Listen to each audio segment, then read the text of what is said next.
Chapter 3. A Long and Illustrious History. Early Britain. The first people to live in Britain were hunter-gatherers, in what we call the Stone Age. For much of the Stone Age, Britain was connected to the continent by a land bridge. People came and went, following the herds of deer and horses which they hunted. Britain only became permanently separated from the continent by the Channel about 10,000 years ago. The first farmers arrived in Britain 6,000 years ago. The ancestors of these first farmers probably came from southeast Europe. These people built houses, tombs, and monuments on the land. One of these monuments, Stonehenge, still stands in what is now the English county of Wiltshire. Stonehenge was probably a special gathering place for seasonal ceremonies. Other Stone Age sites have also survived. Skara Brae on Orkney, off the north coast of Scotland, is the best preserved prehistoric village in northern Europe, and has helped archaeologists to understand more about how people lived near the end of the Stone Age.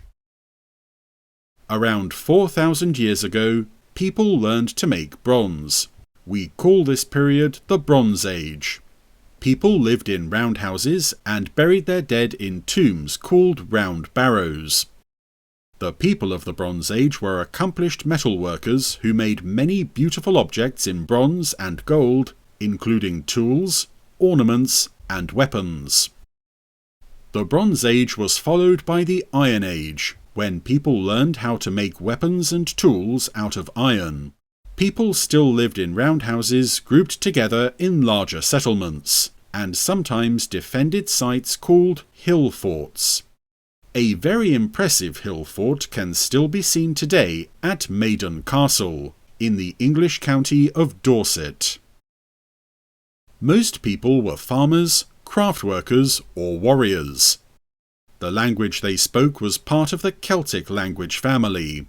Similar languages were spoken across Europe in the Iron Age, and related languages are still spoken today in some parts of Wales, Scotland, and Ireland. The people of the Iron Age had a sophisticated culture and economy. They made the first coins to be minted in Britain, some inscribed with the names of Iron Age kings. This marks the beginnings of British history. The Romans. Julius Caesar led a Roman invasion of Britain in 55 BC. This was unsuccessful, and for nearly 100 years, Britain remained separate from the Roman Empire. In AD 43, the Emperor Claudius led the Roman army in a new invasion. This time, there was resistance from some of the British tribes, but the Romans were successful in occupying almost all of Britain.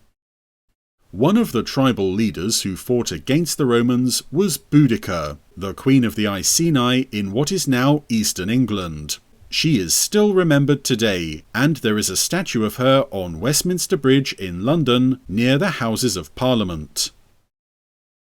Areas of what is now Scotland were never conquered by the Romans, and the Emperor Hadrian built a wall in the north of England to keep out the Picts, ancestors of the Scottish people.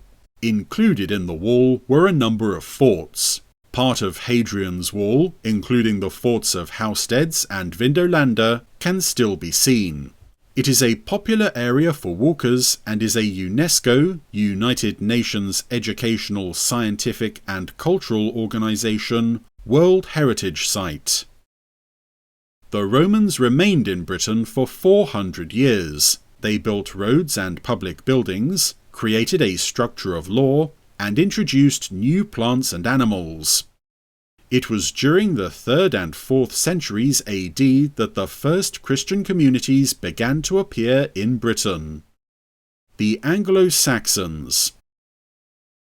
The Roman army left Britain in AD 410 to defend other parts of the Roman Empire and never returned. Britain was again invaded by tribes from northern Europe, the Jutes, the Angles, and the Saxons. The languages they spoke are the basis of modern-day English.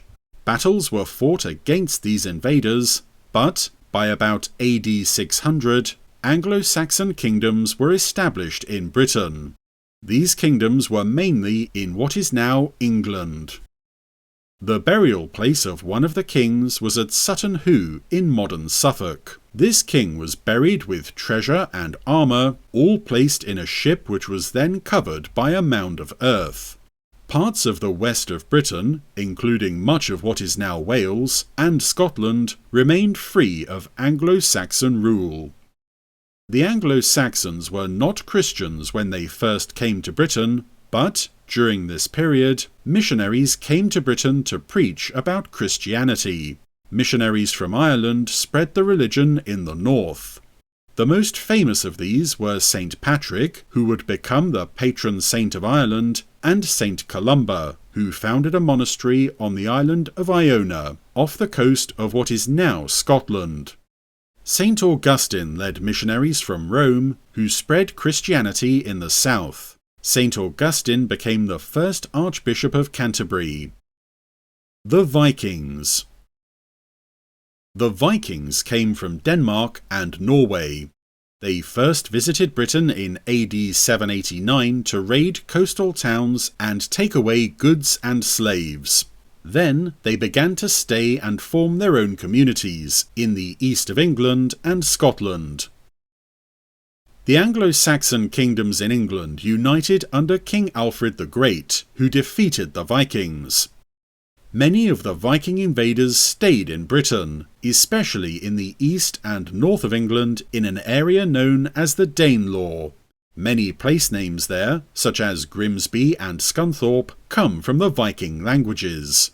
The Viking settlers mixed with local communities, and some converted to Christianity. Anglo-Saxon kings continued to rule what is now England, except for a short period when there were Danish kings. The first of these was Canute, also called Canute. In the north, the threat of attack by Vikings had encouraged the people to unite under one king, Kenneth MacAlpin. The term Scotland began to be used to describe that country. The Norman Conquest. In 1066, an invasion led by William, the Duke of Normandy, in what is now northern France, defeated Harold, the Saxon King of England, at the Battle of Hastings. Harold was killed in the battle. William became King of England and is known as William the Conqueror. The battle is commemorated in a great piece of embroidery known as the Bayeux Tapestry, which can still be seen in France today. The linen cloth of the Bayeux Tapestry is nearly 70 metres, 230 feet, long, and is embroidered with coloured wool. The Norman Conquest was the last successful foreign invasion of Britain and led to many changes in government and social structures in England. Norman French, the language of the new ruling class, influenced the development of the English language as we know it today. Initially, the Normans also conquered Wales, but the Welsh gradually won territory back. The Scots and the Normans fought on the border between England and Scotland. The Normans took over some land on the border, but did not invade Scotland. William sent people all over Europe to draw up lists of all the towns and villages. The people who lived there, who owned the land, and what animals they owned were also listed. This was called the Domesday Book. It still exists today and gives a picture of society in England just after the Norman Conquest. Check that you understand the history of the UK before the Romans, the impact of the Romans on British society, the different groups that invaded after the Romans, the importance of the Norman invasion in 1066. If you liked this video or have any questions, please comment below. For more videos like this, you can subscribe to this channel. Good luck with your test.